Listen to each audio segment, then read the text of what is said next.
Hi guys, in this tutorial we'll tell you how to add block feature into your app. The block feature allows you to directly add your own block or integrate blocks from third-party platforms like WordPress, Blogger, FeedBurner, Tumblr, etc. Now let's add the block feature. Click on View All here and search block. Click to add it. Here's your block page name. If you want, you can change it. From here you can change the page icon.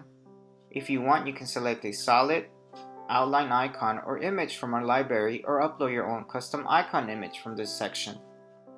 Now let's move to this content section. From here you can add your own custom block or block from third-party platforms such as WordPress, Blogger, Tumblr, and FeedBurner. Now let's add a WordPress block. Click on WordPress icon. Here's your app menu name. If you want, you can change it.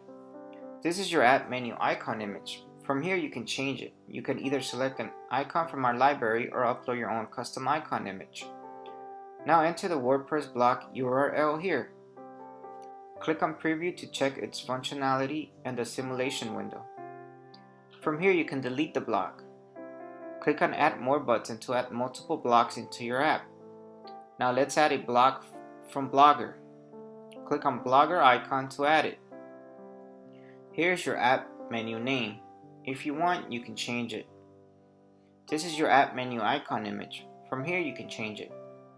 Now enter the Blogger URL here.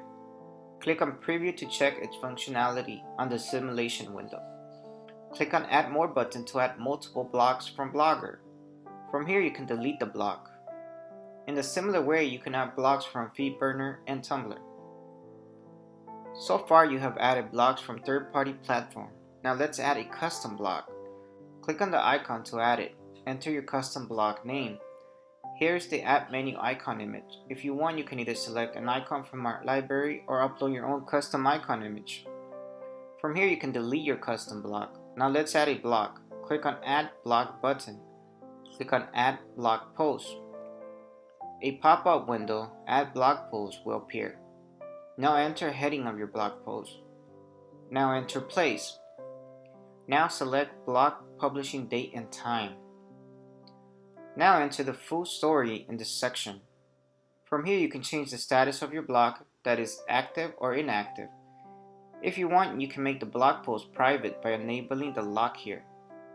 From here you can add images and YouTube videos to your blog. Once done, click on save to continue. Now let's move to advanced settings. Here you will have two sharing options. Share blog posts and share blog post content. If you want, you can turn on and off the sharing of your blog the way you want. Now let's move to language settings. Here you will see all the alert messages appearing in your blog page.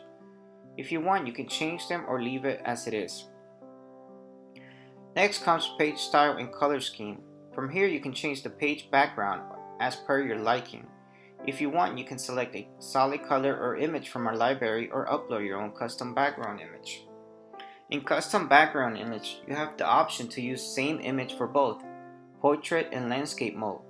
However, if you want, you can upload two separate images. Next comes page layout. From here you can select your desired page layout. Now let's move to advanced element customization. From here you can change page elements, color, font style, font size, and indent as per your needs. If you want to hide date appearing on the blocks, tick mark this checkbox. Once done, click on save and continue. That's all for now. Stay tuned for more updates. Thanks for watching.